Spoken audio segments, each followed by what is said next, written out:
അടുത്തത് നമുക്ക് ഡൽഹിയിലെ തന്നെ മറ്റൊരു അത്ഭുതമായ കുത്തബ് മിനാറിലേക്കാണ് പോകാനുള്ളത്.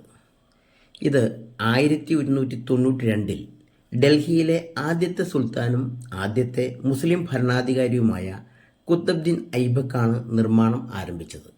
എന്നാൽ നിർഭാഗ്യവശാൽ അദ്ദേഹത്തിന് പൂർണ്ണ രീതിയിലേക്ക് അതിനെ കൊണ്ടെത്തിക്കാൻ സാധിച്ചില്ല. 240 അടി ഉയരമുള്ള ഈ മഹാത്ഭുതം ഇഷ്ടിക കൊണ്ടും നിർമ്മിച്ചതാണെന്ന് ഓർക്കണം. 5 നിലകളുള്ള ഈ കുത്തബ് മിനാറിന് 379 പടികളാണുള്ളത് മുകൾ വരെ എത്തിച്ചേരാൻ.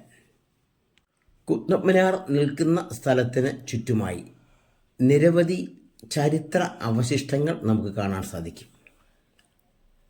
ചിലത് ആക്രമണത്തിൽ നശിച്ചതാണെങ്കിൽ മറ്റു ചിലത് കാലപ്പഴക്കം കൊണ്ട് നശിച്ചതും ചിലത് പൂർത്തിയാക്കാൻ കഴിയാതെ പോയതുമാണ്.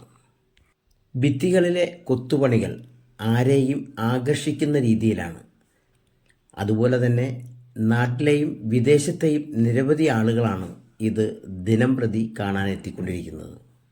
ഇടിമിന്നലും ഭൂകമ്പവും മൂലം മിനാറിന് പലതവണ കേടുകൾ സംഭവിച്ചിട്ടുണ്ട്. ആകെയുള്ള 5 നിലകളിൽ മുകളിലുള്ള 2 നിലകൾ വെണ്ണക്കല്ല് കൊണ്ട് നിർമ്മിച്ചതാണ്. ആദ്യകാലങ്ങളിൽ ഇത് പ്രാർത്ഥനാ കാര്യങ്ങൾ വിളിച്ചറിയിക്കാൻ വേണ്ടി ഉപയോഗിച്ചിരുന്നു.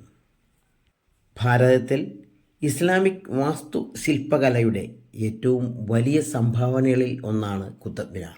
ഏറ്റവും മുകളിൽ സ്ഥാപിക്കാൻ വെച്ചിരുന്നത് അങ്ങ് അകലെ ദൂരെ സൂക്ഷിച്ചിരിക്കുന്നത് കാണാം. പുറത്ത് ചതുരാകൃതിയിലാണെങ്കിലും ഉൾഭാഗം 8 കോണുകളോട് കൂടിയതാണ് ഇതിൻ്റെ നിർമ്മാണ രീതി. ഇത് ഷാമിലിൻ ഞങ്ങളുടെ ഒരു ഗൈഡാണ്. വളരെ വിശദമായി കാര്യങ്ങൾ പറഞ്ഞു തരുന്ന മിടുക്കനായ ഒരു ചരിത്ര ടൂറിസം ഐച്ഛിക വിഷയമായി പഠിക്കുന്ന ഒരു വിദ്യാർത്ഥി. ഡൽഹിയിലാണ് പഠിക്കുന്നത്. മിനാറിന് ചുറ്റുമുള്ള പല അവശിഷ്ടങ്ങളെക്കുറിച്ചും നമ്മൾ പഠിക്കാൻ തയ്യാറാകുമ്പോൾ അലാവുദ്ദീൻ ഖിൽജിയെക്കുറിച്ച് പറയാതെ വയ്യ.